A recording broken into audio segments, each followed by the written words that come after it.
Alors là, chapeau. Au revoir, c'était Jean-Éric Valli. Alors là, chapeau. Je ne me souviens pas, en fait, pas vraiment, mais j'étais petit à Paris, dans cette grande ville, sans arbre. C'est le souvenir que j'ai. Donc ma mère je pense, a beaucoup gêné mon élan.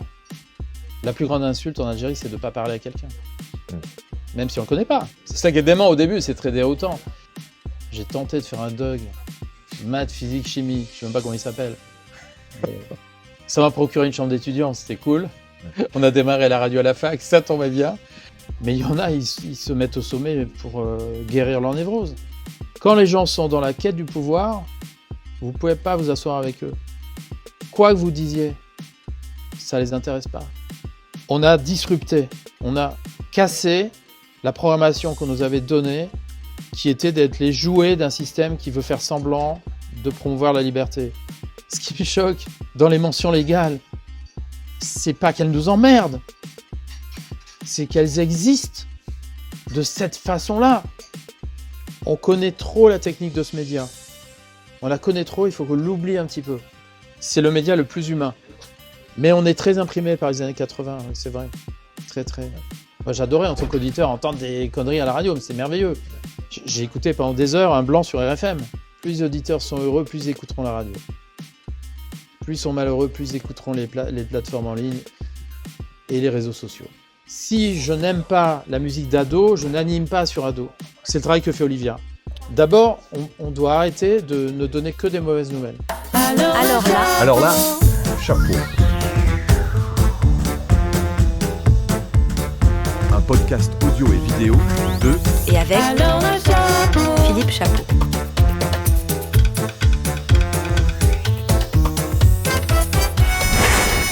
Radio House. Alors là, chapeau, le podcast B2B qui salue celles et ceux qui ont façonné ou façonnent l'audio d'hier, d'aujourd'hui et de demain.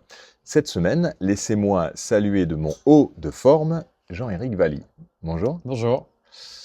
Alors après t'avoir deep searché, tu sais, l'IA qui va chercher les infos, voilà ce que l'Internet sait de toi. Voilà. Notre invité d'aujourd'hui est l'une des figures les plus puissantes et les plus respectées de la radio en France. La carrière de Jean-Éric Valli est une leçon de maître sur la manière de construire une influence de l'extérieur vers l'intérieur. Il est à la fois un entrepreneur qui a bâti sa propre entreprise prospère, un visionnaire qui a fédéré tout un secteur de l'industrie, un ardent défenseur qui se bat pour son avenir et un philosophe pragmatique des médias. Il a constamment défié les conventions de l'establishment médiatique parisien, prouvant qu'une base de pouvoir construite sur l'authenticité, la fidélité des auditeurs et la force collective peut être plus résiliente et percutante que celle construite sur la proximité du centre traditionnel. Son plus grand héritage n'est peut-être pas les stations spécifiques qu'il possède ou les batailles qu'il a gagnées, mais la création et la défense d'un écosystème dynamique et durable où les voix indépendantes et locales peuvent continuer à prospérer dans un monde de plus en plus centralisé. Il est l'architecte qui a conçu une structure où, pour des centaines de diffuseurs à travers la France, la proximité est véritablement une force redoutable. Mais pour le comprendre, il ne faut pas regarder vers Paris, il faut regarder vers Orléans. C'est de là que Jean-Éric Valli a bâti son parcours. Délibérément loin du microcosme médiatique parisien, il est le président et fondateur du groupe 1981 qui rassemble des radios bien connues comme Oui FM, Latina ou Vibration. Mais il porte aussi deux autres casquettes majeures, celle de président des Indés Radios et celle de président de Radio Player France, la plateforme qui unit l'ensemble du secteur pour garantir l'avenir de la radio à l'ère du numérique.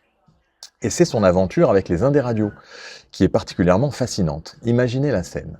En 1992, les petites radios locales et indépendantes luttent pour survivre face aux grands réseaux nationaux. Jean-Éric Valli a alors une idée à la fois simple et géniale, les unir. Il cofonde un groupement qui permet à une poignée de stations de mutualiser leurs forces pour vendre de la publicité au niveau national. Aujourd'hui, ce groupement rassemble plus de 130 radios et touche près de 7 millions d'auditeurs chaque jour.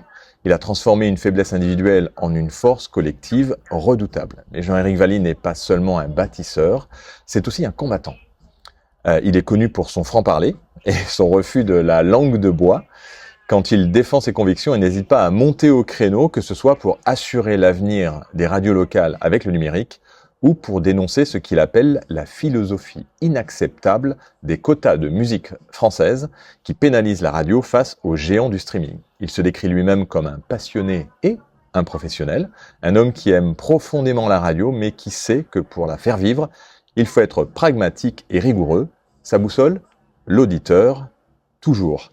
Il est l'architecte d'un modèle unique, celui qui a prouvé que l'indépendance n'était pas un handicap, mais une identité, celui qui fait de la proximité une véritable force. Est-ce que ça correspond plutôt bien ? Au-delà de l'aspect un peu flatteur, je trouve, c'est très agréable à entendre, mais oui, c'est vrai que ça traduit, je suis même très surpris, ça traduit vraiment beaucoup de choses de ce que je fais, de ce à quoi je crois, et oui, ça correspond bien. Est-ce qu'il y a des oublis ? Des choses dans le parcours ? Sûrement, mais il n'y a rien qui me vient à l'esprit. Alors, vraiment. je t'enverrai la bio complète, Ouais, parce que c'est ce que je fais avec tous les invités. Je leur envoie la bio complète et après, ils la valident pour que je puisse aussi la publier dans le parcours. Donc, on va aller du côté perso pour commencer ce portrait, car je trouve que ça permet de mieux comprendre plein de choses, les parcours, les personnalités, le choix qu'on peut faire. Quel genre d'enfance tu as eu ? C'est une question ultra délicate. En apparence, très bien. En vrai, je pense sur le plan psychologique, assez difficile. Pour des raisons que je me souviens pas, en fait, pas vraiment, mais j'étais petit à Paris, dans cette grande ville, sans arbres. C'est le souvenir que j'ai. Ça me donne un regard critique sur les gesticulations de plantations parisiennes. Et puis après, on a été dans un endroit merveilleux qui s'appelle la Corse, mais pas longtemps, pas assez longtemps. Et on est parti en Algérie, qui est un pays extraordinaire, mais difficile à vivre pour des Français de France, contrairement aux pieds noirs, qui savent comment se comporter, comment interagir avec les gens. Donc j'ai subi le racisme, les insultes, etc. Donc ça, c'était très dur. Mais en même temps, ce pays et les Algériens m'ont donné quelque chose de plus précieux. J'ai du mal à dire vraiment, c'est très humain, voilà, très très très humain, presque animal.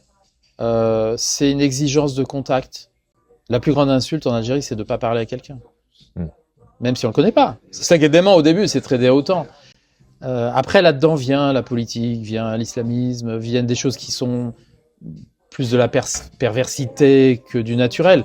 Les vrais gens, voilà, j'ai eu des relations extraordinaires. Tu as encore tes parents ? Non.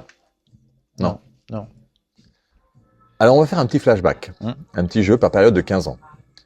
Le gosse que tu étais à 15 ans voit celui de 30. Ouais. Qu'est-ce qu'il dirait de celui de 30 ? S'il voyait t'es à 15 ans, tu te vois à 30 ans. Ouais, je vois très bien, ouais. Tu te dis quoi de ce mec ? Voilà, c'est la fin de cette partie d'Alors là, chapeau, disponible gratuitement. C'est déjà fini ? Eh oui, c'est fini.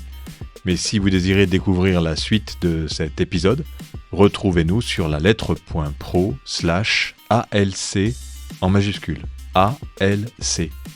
Et souscrivez à un abonnement pour accéder à tous nos contenus. Ah ben d'accord. Ben j'y vais alors.